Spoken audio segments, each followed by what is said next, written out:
시청자 여러분 안녕하십니까? 이번 달에도 정치, 경제 또 사회적으로 많은 뉴스가 있었는데요. 여러분은 어떤 뉴스에 주목하셨나요? 오늘은 9월에 화제가 됐던 이슈 가운데 논의가 필요한 우리 지역 소식을 중심으로 월간 이슈 진단 진행하겠습니다. 그러면 토론에 함께할 분들 소개하겠습니다. 배재대 행정학과 최호택 교수 나오셨습니다. 안녕하세요. 다음은 대전대 글로벌 문화 콘텐츠학과 김종법 교수 자리하셨고요. 안녕하세요. 김종법입니다. 마지막으로 대전참여연대 김재섭 팀장 함께하겠습니다. 안녕하세요. 김재섭입니다. 네, 그럼 준비된 영상 보시고 본격적인 토론 이어가겠습니다.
네, 윤석열 대통령의 이제 대선 공약이었던 방위사업청 대전 이전이 사실상 이제 확정이 됐습니다. 이제 정부 대전청산의 유휴 부지에 새로운 청사를 건립해서 2027년까지 건립하겠다 이렇게 발표까지 했는데요.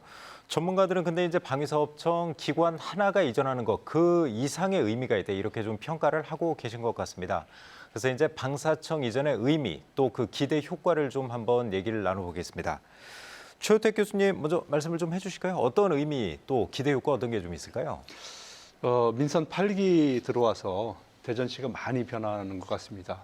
좋은 소식이 많은데요. 사실 민선 7기 때는 저희들 그 중기부가 세종으로 이전을 하면서 네. 우리 시민들이 많이 허탈해하고 이렇게 했는데 그것을 대신해서 이제 기상청 이전하는 문제도 지금 속도를 내고 있고 또 이번에 이 방사청 같은 경우에도 사실은 이제 중기부보다는 사람 수가 4배가 더 많습니다. 그렇죠. 그러니까 중기부가 400명이라면 1,600명 정도고요. 또 예산으로 놓고 봤을 때는 작년 기준에서 한 16조 이상이거든요. 그러니까 네. 엄청나게 메모드급 그런 청단위가 이제 대전으로 오게 됨으로 해서 대전의 어떤 활력을 찾을 수 있는 하나의 모티브가 되었다. 저는 그렇게 생각을 하고요. 또 하나 중요한 것은 과거 민선 7기나 민선 6기 이때 보면은 대전이라는 도시는 뭔가 떠나는 도시였죠. 그렇죠. 그래서 인구도 계속적으로 이렇게 주는 도시였는데 이번 민선 8기가 들어오면서부터 뭔가 정부 사업도 쏙쏙쏙 이렇게 우리 쪽으로 이제 다시 돌아오는 아니면 다시 대전으로 오는 이제 그런 도시가 되다 보니까 시민들이 자신감도 생기는 것 같고요. 네. 특히 이제 우리 전문가들도 뭐 어떤 일을 추진할 때 보면 왠지 모를 자신감이 좀 생겨요. 그리고 더 중요한 것은 우리 저 시장 맡고 계시는 그 이장우 시장 같은 경우도 뭐 이런 방사청 결정할 때도 보면은 윤석열 대통령하고도 가끔 뭐 통화하고 이렇게 하시잖아요. 그러니까 그런 모습들이 우리 시민들에게 주는 어떤 자신감 이런 것들이 중요하지 않을까 하는 생각을 좀 해보고요. 또 앞으로의 산업 중에서 가장 유망한 산업이 방위산업이에요. 네. 이거에 우리가 이 대전 충청 지역이 중심에 서 있다라고 하는 거고 어떻게 보면 세계적인 그런 이제 클러스터 단지가 될 수 있다라고 하는 거 이런 것들도 우리에게 주는 큰 효과 또 기대가 아닌가 하는 생각을 좀 해봅니다. 저희 기자들도 사실 이제 취재할 때 뭐 이제 운이 따르는 경우도 상당히 많은데 네. 뭐 나름대로 이제 이장우 시장도 민선 8기 들어서 노력을 했겠지만 운도 참 좋은 것 같습니다. 그동안 이제 막혔던 일들이 술술 풀리는 것 보니까. 그래서 이제 운칠기사입니다. 뭐 이런 얘기도 네. 있습니다. 그래서 운이 참 중요하죠. 그 김종법 교수님 어떻습니까? 지금 최호택 교수님께서 뭐 의미, 효과 또 이게 폭넓게 좀 짚어주셨는데 또 다른 의미에서 좀 짚어주실 만한 내용이 있을까요? 글쎄요, 이제 좀 말씀을 하셨지만 민선 8기에 두드러진 효과이고 성과로 말씀을 하셨지만 아마 그렇게 말씀을 하시면 기존에 이제 지난 한 30여 년간 지방자치라고 하는 것이 시작이 됐고 네. 1993년 엑스포 이후 대전이 표방하는 과학도시라고 하는 것이 사실 축적이 되고 대전의 상징성을 이렇게 하겠다라고 하는 방향성을 매진해오고 그동안 많은 사람들이 노력을 했기 때문에 사실은 그런 결과들이 나왔다고 저는 생각을 하거든요. 그래서 물론 이장우 시장님께서 전화도 하시고 뭐 그런 노력을 제가 뭐 깎아내리는 건 아니고요. 네. 그런 이전의 노력들의 집대성이 된 것이고 이번 방사청 대전 이전은 아마도 과학도시의 방향성을 방위산업 그리고 좀 더 나아가서 우주개발과 같은 그런 미래 첨단 산업과 결합시킬 수 있는 어떤 가능성을 남겼다는 측면에선 굉장히 중요한 계기가 됐다고 생각을 하고요. 특히 이제 잘 아시겠지만 대전이 인구가 150만이 줄어든 지 좀 작년부터 좀 줄어들기 시작하고 지금 제가 알고 있기로는 한 148만 8천 정도의 네, 인구를 그 정도일 갖고 겁니다. 있는데 예, 예. 지금 최우택 교수님 말씀하셨지만 직원만 한 1,600명 정도 되고 그렇죠. 그리고 이제 가족들이라든지 거기에 부수적으로 발생할 수 있는 인구 증가의 가능성이 있다는 측면에서 보면 대전의 경제적인 측면이나 사회 그리고 여러 가지 인프라를 확대할 수 있는 굉장히 중요한 발전의 계기가 됐다. 저는 이제 그렇게 생각하고 싶고 그리고 이제 한 가지 이제 뭐 전제들이 몇 가지가 있습니다. 이게 좀 더 잘 발전되고 방사청 이전에 그냥 단기 효과가 아니라 앞으로 대전이 행정의 중심이고 국책 사업의 중심이라고 하는 측면에서 보면 네. 이 방사청 이전을 국책 사업과 연계해서 국책 사업의 중심지로 대전을 발전시킬 수 있어야 되는데 그런 역량과 준비를 잘 해야 되지 않겠나 그런 생각을 하고 있습니다. 두 분께서 이제 뭐 임직원 1,600명 말씀하셨고 이제 그 가족들까지 내려오면 훨씬 많을 것이다. 또 그 얘기하셨는데 방사청이 내려오면 이제 그 관련 방산업체가 내려올 가능성도 있지 않습니까? 그런 부분에서도 사실 좀 파급력이 엄청 클 것 같습니다. 그 김재섭 팀장님도 이제 지역의 큰 뉴스니까 이제 많이 보셨을 텐데 두 분이 이제 공통적으로 하신 말씀이 그거예요. 사실 인구 유입 효과 그리고 시민들이 좀 자신감 갖는 부분. 사실 이제 세종시 출범 이후에 대전 시민들이 그쪽으로 계속 빠져나가면서 인구가 계속 줄고 있었는데 이런 것을 계기로 해서 다시 이제 좀 대전이 자신감을 좀 되찾을 수 있지 않을까 이런 기대감이 좀 큰 것 같은데 시민 입장에서 보시기엔 어떠세요, 좀? 일단 계속 빠져나가던 도시라고 하는 이미지에서 뭔가 네. 새로운 큰 어떤 기관이 들어온다고 하는 건 좀 긍정적인 이미지가 있을 것 같고요. 다만 이제 시민들 입장에서는 뭐 엄청나게 큰 예산이다, 혹은 뭐 직원 수가 이만큼 많다 이런 얘기 하지만 좀 실질적으로 와닿는 부분은 아직 없을 수도 있을 것 같아요. 그래서 막상 그렇게 방산업체들이 이전하거나 하는 과정에서 좀 지역의 시민들의 일자리 창출 문제를 함께 좀 진지하게 고민하고 네. 또 시민들에게도 그런 효과들, 단순히 예산이 많이 있는 기관이 들어온다라는 수준이 아니라 좀 지역의 삶의 시민들의 삶의 형태가 좀 어떻게 도움이 될 수 있을지 이런 것들에 대한 설명도 좀 필요하다고 생각합니다. 이게 이제 네. 방사청 하나가 내려오면 그것뿐만 아니라 이제 전례에 보게 되면요. 방사청 근처에 있는 뭐 인쇄소라든지 식당이라든지 이런 것들이 이제 다 같이 이제 부수적으로 따라 내려오게 되는 거고요.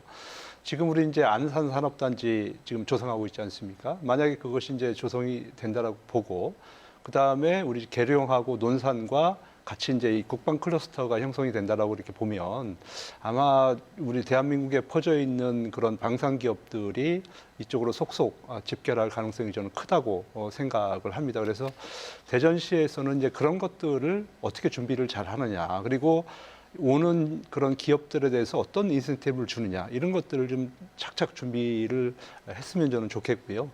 또 하나 이제 지역적으로 따져보면 사실 우리 대전에서도 이제 둔산 지역이 최근에 이제 중기부가 빠져나감으로 해서 좀 침체의 일로를 좀 걷고 있는 맞습니다. 그런 지역이기도 해요. 네네. 그런데 이제 이런 방사청이 하나 오므로 해서 이 둔산 대전의 대표적인 이제 둔산 지역 같은 경우도 다시 이제 활기를 찾을 수 있고 또 이제 어떤 문화라든지 이런 부분도 활성화될 수 있기 때문에 도시 전체가 저는 좀 이렇게 환한 도시로 변할 수 있는 그런 여지가 있다. 저는 이렇게 말씀을 좀 드리겠습니다.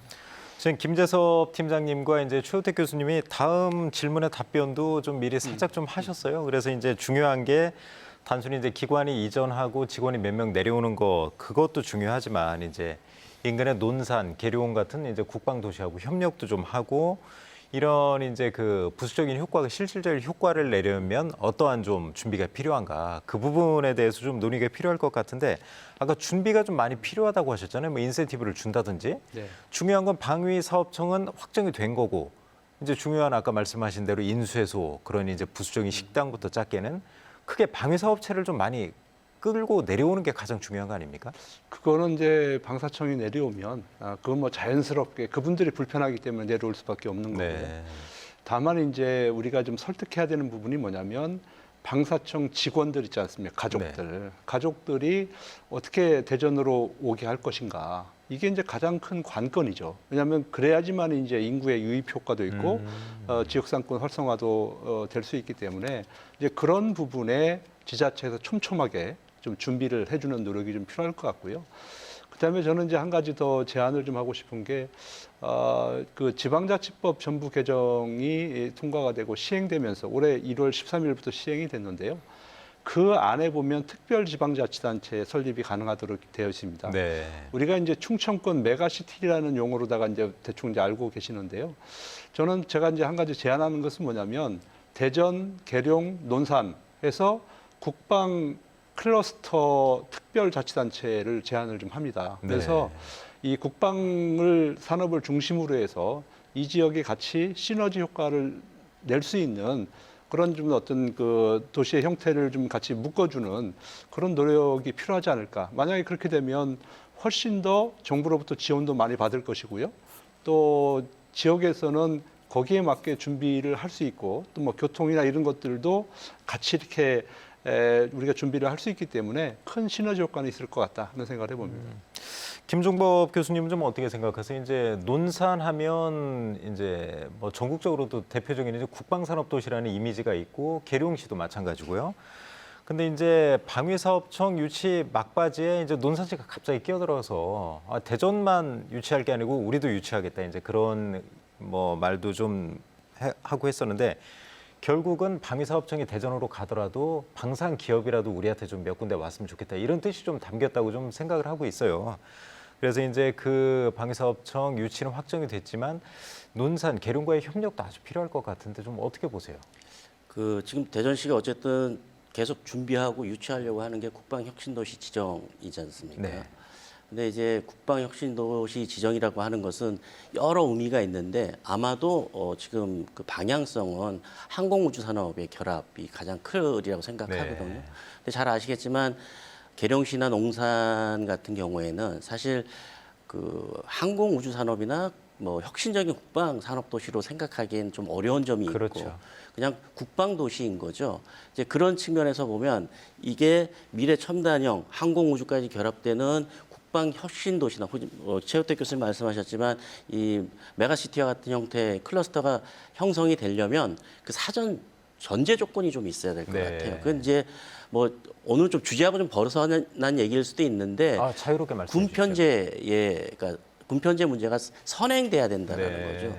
항공우주 산업이 발전한다는 얘기는 지금 현재 한국의 국방력 중에서 육군의 편제가 너무 심하다는 거죠. 네. 굉장히 그런 측면에서 수적으로나 뭐 인적 자원 측면에서나 아니면 예산 측면에서도 육군이 너무 과다한데 항공우주 산업을 발전시키기 위해서는 이 부분의 편제가 없고서는 국방력 강화라든지 미래에 정말 자주국방을 이룩할 수 있는 어떤 토대를 갖추는데 그게 쉽지가 않다라는 네. 거죠. 따라서 그들과 그러니까 계룡시와 대전시, 논산시가 협력을 할 수는 있겠지만 그 전제가 분명히 명확해야 되고 그렇지 않으면 나중에 이게 국방 개혁이 아니라 그냥 나눠먹기식의 어떤 지역 그 할당제와 네. 같은 형식으로 잘못 갈 수도 있거든요. 그럴 수도 있겠네요. 그렇기 때문에 이 방사청이 중심이 되고 아까 말씀하신 대로 방산업체들이 주변에 상당히 많이 포진하고 그 기술과 인력을 키울 수 있는 카이스트와 같은 혹은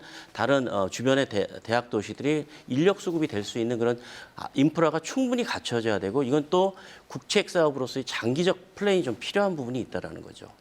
대전은 그런 점에서는 충분히 인프라가 갖춰져 있지 않은가요? 네, 아까 그렇습니다. 이제 조금 전에 카이스트를 말씀하셨지만 이제 국방과학연구소 대전에 있고 인력들은 좀 충분히 이제 할 수 있고 이쪽에서는 그런 자체적인 능력을 갖추고 있잖아요. 그런 부분에서 이제 대전이 그런 핵심적인 역할을 하고 또 생산 기지를 논산이나 이제 계룡에 좀 같이 협력을 한다면 훨씬 시너지 효과가 클 것 같은데요. 맞습니다. 그 항공우주산업이라고 하는 것이 아마 이제 국책산업으로서 정부 역시 그걸 이제 자율산업, 그러니까 광역자치단체의 어떤 자율성을 충분히 주면서 발전시키고자 하는 측면이 있기 때문에 대전이 중심이 되고 주변의 여러 국방도시들과 함께 그리고 전 국토를 활용할 수 있다고 하면 충분히 대전 자체가 갖고 있는 경쟁력이나 연구 기반의 시설, 그다음에 인적 인프라 같은 것을 보면 저희가 이제 대전시 자체가 앞으로 항공우주 산업의 메카가 될 수도 있고 이걸 통해서 세계적인 항공우주 산업의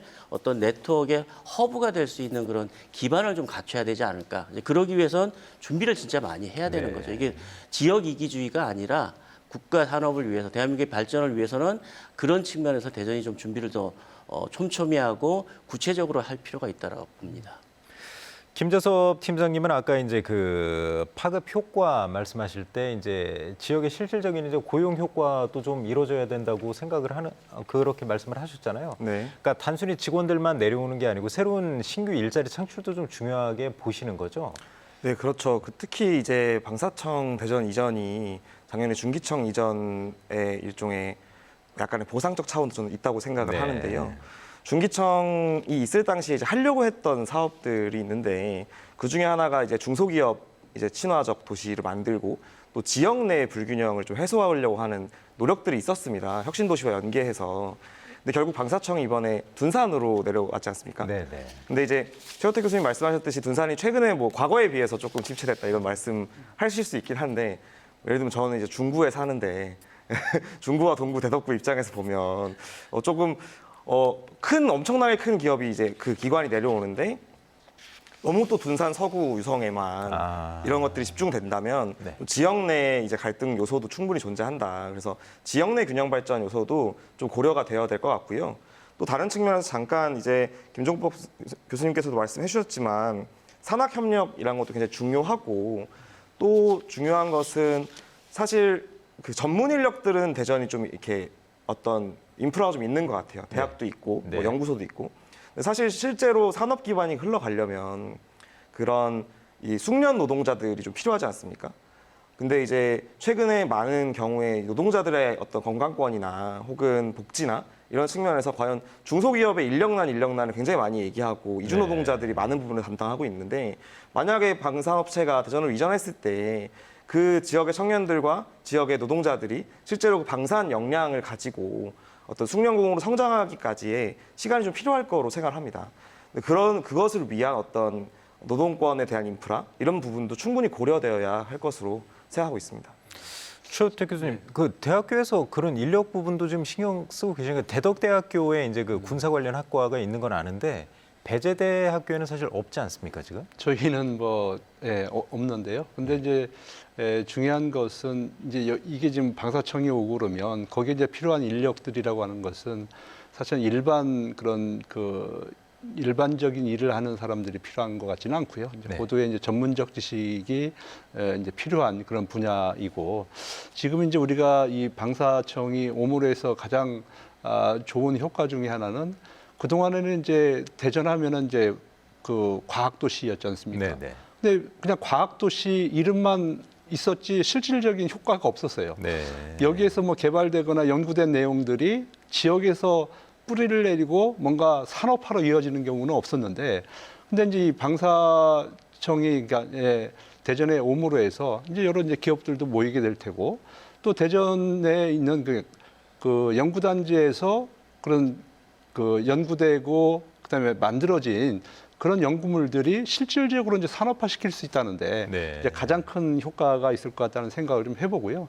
저는 이제 여기에 가장 중요한 것 중에 하나가 이제 저는 속도의 문제라고 저는 생각을 해요. 네. 왜냐하면은 그 동안에 우리 그 대전이나 충청권에서 하는 사업들을 보면 뭔가 좀 나가다가도 그냥 이렇게 조금 뭐 미적미적하면서 뭔가 속도를 못 내고 결과적으로는 이제 안 좋은 결과를 가져오기도 하고 이렇게 네. 했었는데 이번 민선 8기의 특징 중에 하나는 되게 이제 속도감 있게 간다라고 하는 거예요. 그런 그리고 느낌이 좀 들더라고요. 있죠. 그리고 이제 이게 완성되는 게 2027년이거든요. 그렇죠. 그게 언제냐면은 윤석열 정부가 끝나는 시점이고요.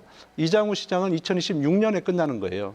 그러니까 여기서 혹시라도 우리가 스텝이 한 번이라도 꼬이게 되면 이게 또 계속 늦춰질 수 있는 그런 부분들이 있기 때문에 그런 속도감에 우리가 가급적이면 우리 시민들이 좀 같이 해서 맞춰가는 것이 어떨까 하는 생각을 좀 해봅니다. 그럼 2027년 완공인데 이것도 충분히 이제 정치적이나 이제 그런 그 정치력을 발휘하면 충분히 앞당길 가능성도 있다고 지금 보시는 건가요?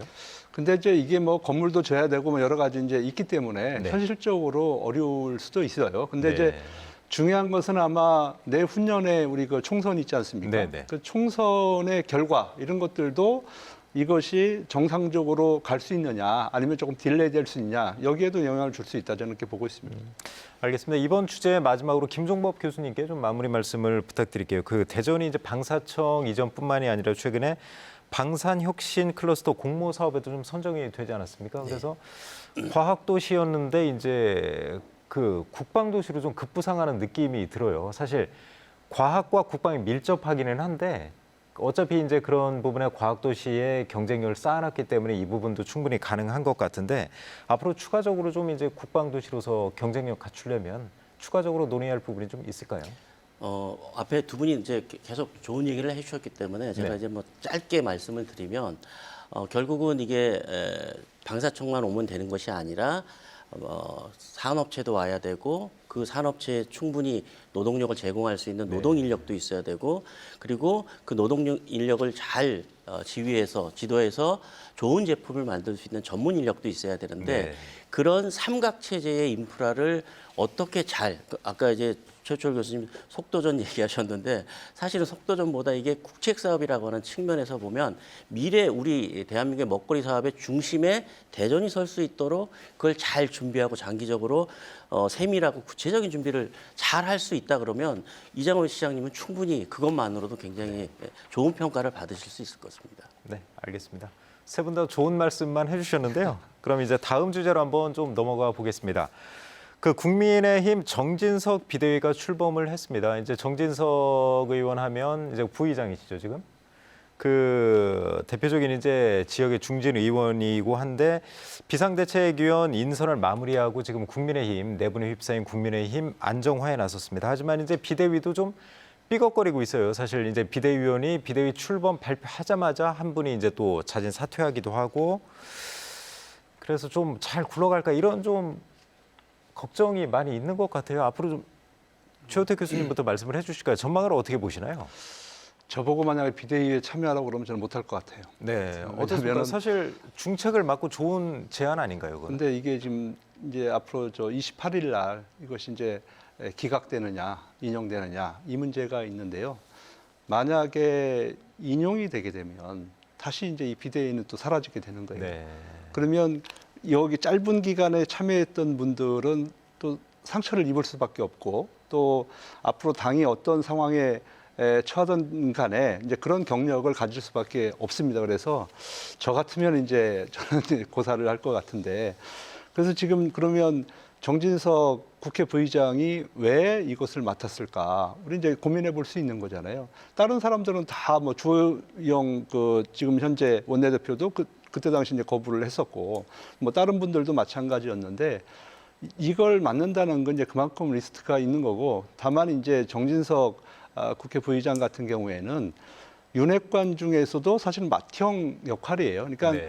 누구도 안 맡으려고 그러니까 그분이 맡을 수밖에 없는데 그런데 이제 중요한 것은 만약에 이것이 기각이 되고 정진석 비대위가 내년 2월 전당대회까지 순항을 해서 만약에 당이 안착을 할 수 있다 이렇게 본다면은 그분에게는 상당히 큰 아마 효과가 있을 거고요. 다음 대선에서도 나름대로 역할을 할 수 있는 이제 중요한 다리가 교두보가 놓아질 수 있기 때문에 저는 뭐 이분이 저는 도박 아닌 도박을 했다 저는 이렇게 좀 보고 있습니다. 네. 김종법 교수님은 좀 어떻습니까? 정치인으로서는 사실 막중한 임무를 맡았고 또 지역에 이제 중진이 그런 걸 맡았다는 점에서 좀 의미가 있어 보이긴 하는데 사실 최 교수님 말씀하신 대로 뭐 아니면 도다 이 정도 이제 또 도박이라고도 표현하실 정도로 아슬아슬한데 교수님 보시기엔 좀 어떠세요? 글쎄 앞에 주제가 되게 좋은 얘기였고 네. 발전적인 얘기여서 상당히 좀 분위기가 좋았던 것 같은데 그 시청자분들이 제일 싫어하는 게 잘 아시겠지만 정치 얘기거든요. 아, 요즘은 관심이 많많아가지고 아, 그렇습니까? 예, 아주 그 정치에 관심도가 높아졌습니다. 아 그렇군요. 근데 제가 볼 때는 이 정치석 의원 비대위가 사실은 국민의힘의 지금 현재 그 어떤 여러 난맥상이나 정치적 수준을 나타내 주는 게 아닌가라는 생각이 좀 듭니다. 이제 좀 네. 기분 나쁘게 들으실지도 모르겠지만 왜냐하면 지금 사실 새로운 정부가 들어섰고 여당이 됐잖아요. 야당에서 여당이 됐는데 집권 여당으로서의 준비가 전혀 안 됐다라고 평가할 수밖에 없는 상황인 거죠. 이게 한 번도 아니고 벌써 가처분 신청이 4차에 걸쳐서 들어가 있고 그것도 네. 해결될 가능성이 있을지 없을지도 모르고 그다음에 중간에 일어난 여러 가지 해프닝을 보면 공당으로서 또 집권 여당으로서의 그 여러 가지 문제점들을 안고 있다라는 거죠. 지금 잘 아시겠지만 이제 지금 뭐 윤석열 대통령이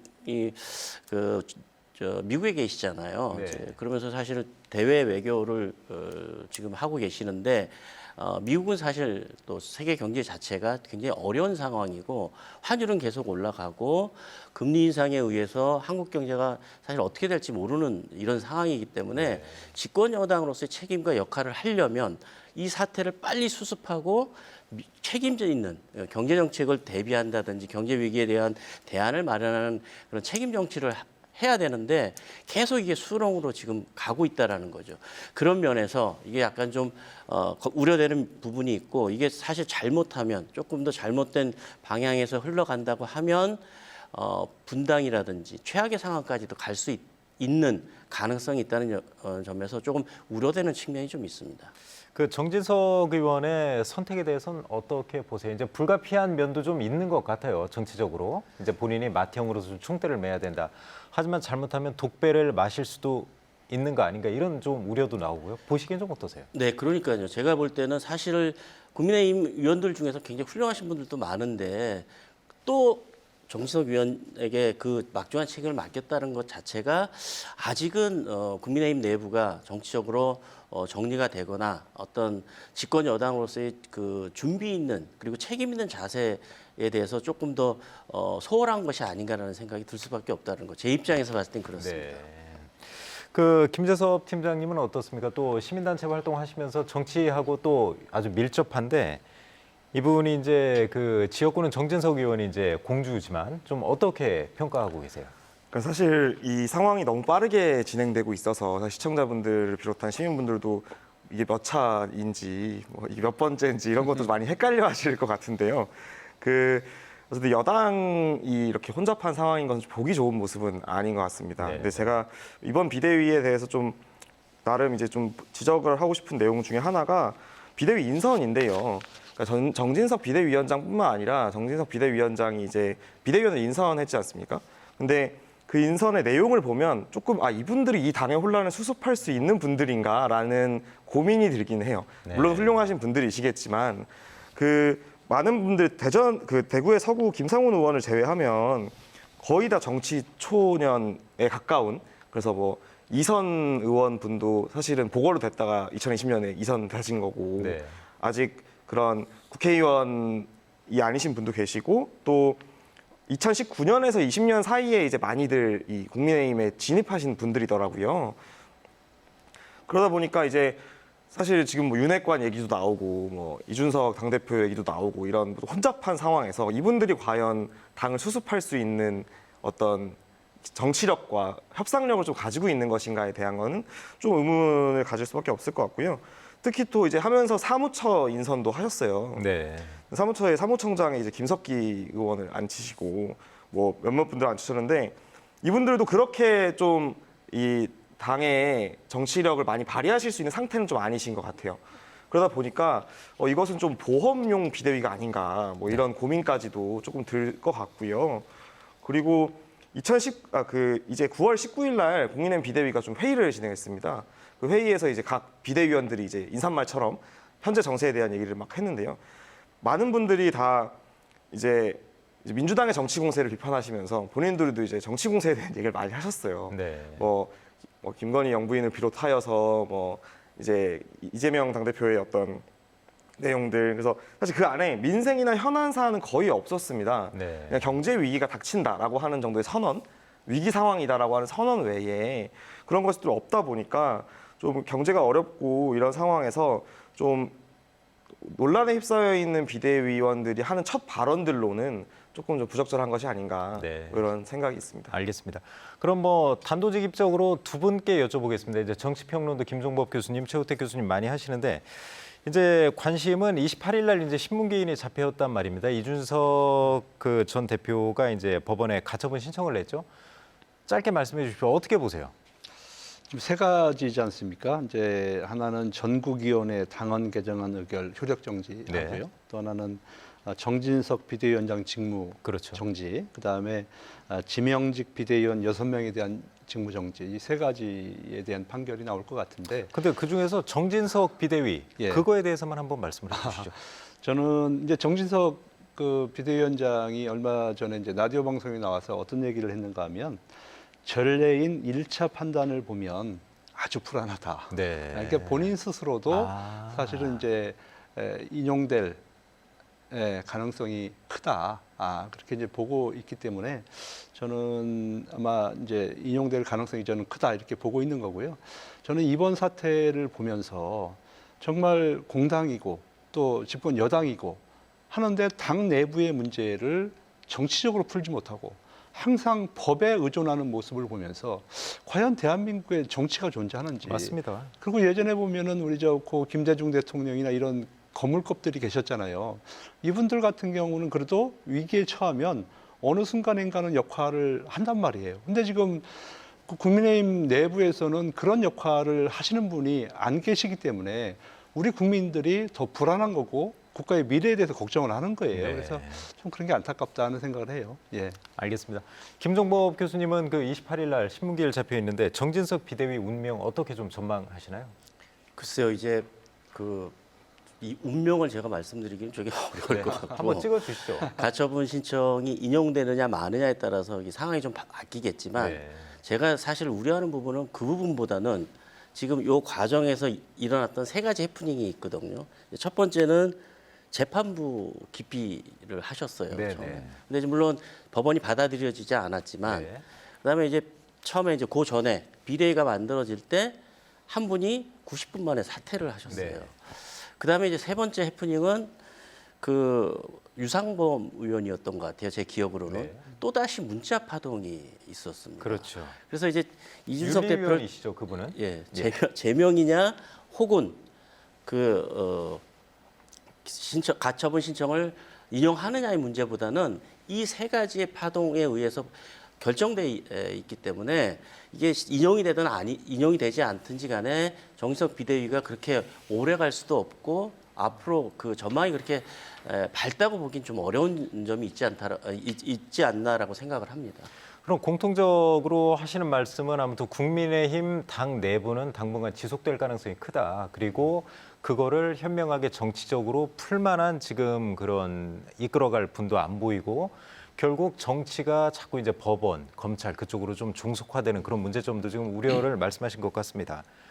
근데 이제 지금 말씀하신 대로 이제 외교 문제도 좀 쉽지 않고 경제 특히 어렵고 또 지역적으로도 세종 제2집무실, 청와대 제2집무실 설치 같은 여러 현안이 있지 않습니까? 그래서 여야가 좀 힘을 합쳐서 협치를 이뤄야지 지역 현안도 빨리 풀릴 것 같은데 지역민의 기대에 부응하려면 좀 어떤 노력이 필요한지 뭐 김종복 교수님부터 말씀을 좀 해주실까요?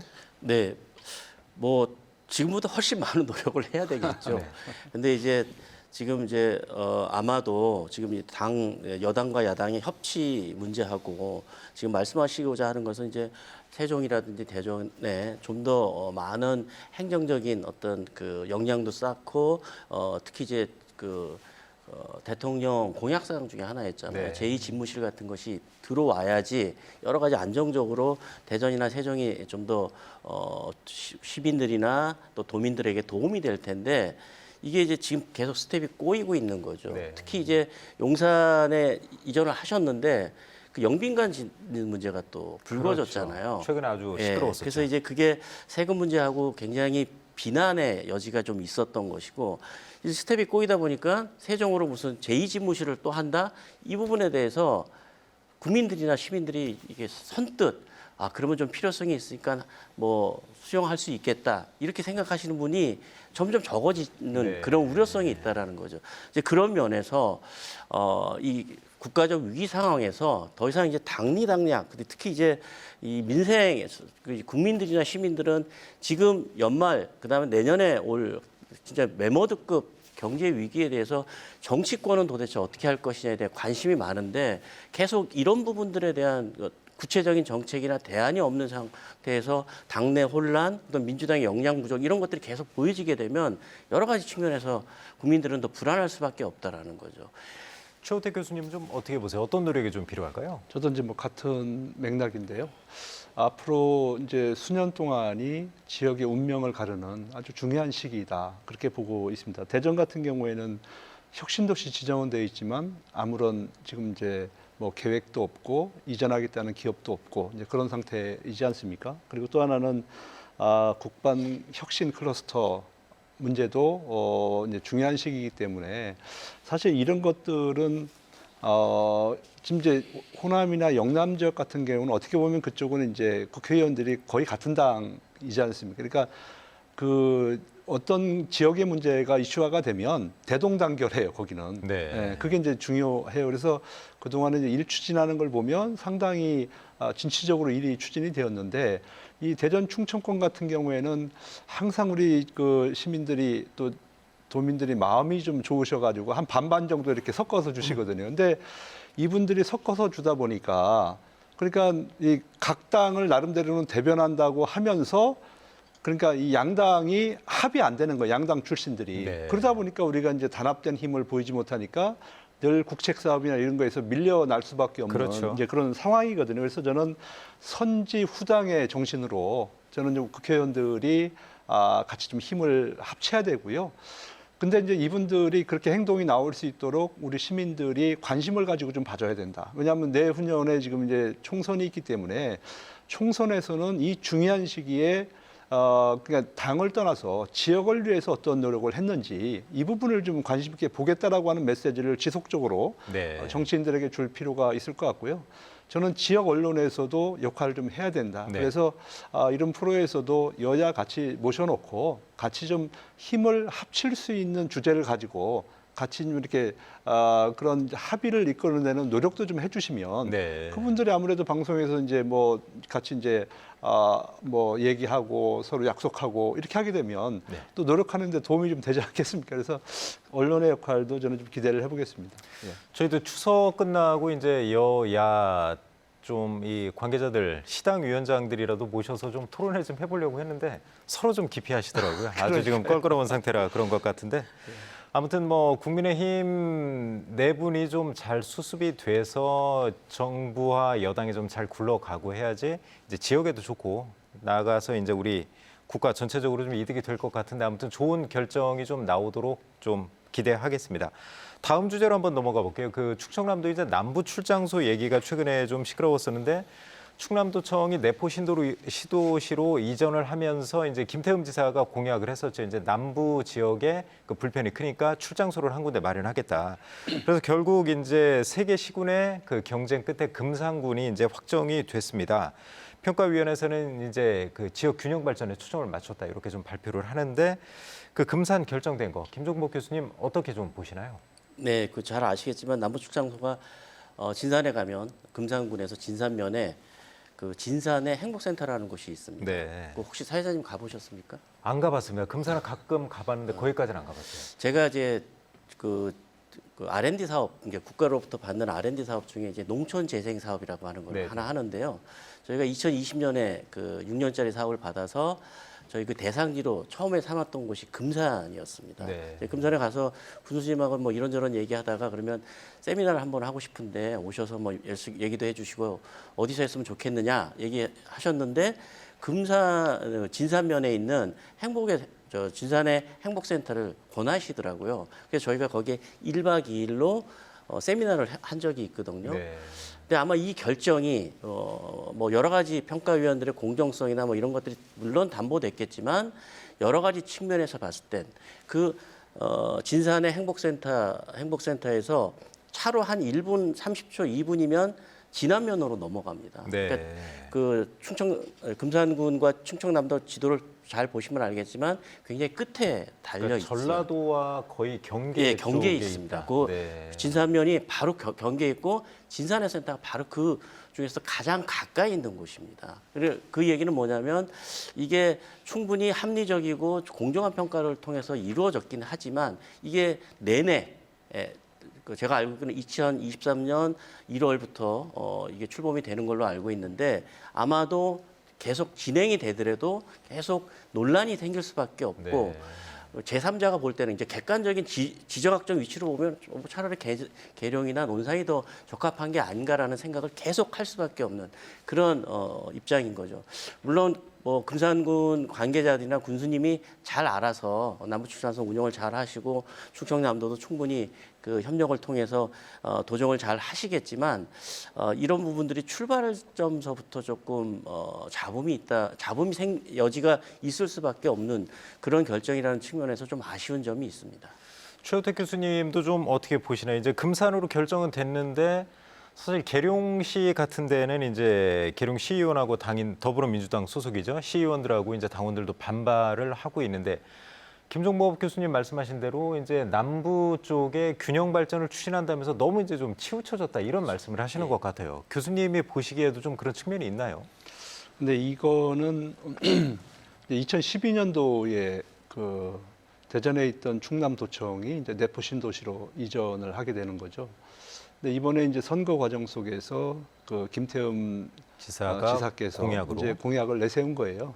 왜냐하면 금산 같은 경우에는 이제 섬이잖아요, 사실은. 네. 충청남도 입장에서 보면 맨 끝에 있는 섬에 불과한 지역이니까 얼마나 불편하십니까? 제가 그 소원 들어드리겠습니다. 그래서 이제 공약을 제시를 했었는데 또 계룡하고 논산에서는 무슨 얘기냐? 남부권이면은 그래도 우리도 거기에 포함되는 거고 교통이 편하고 이용하기가 편해야 되는데. 네.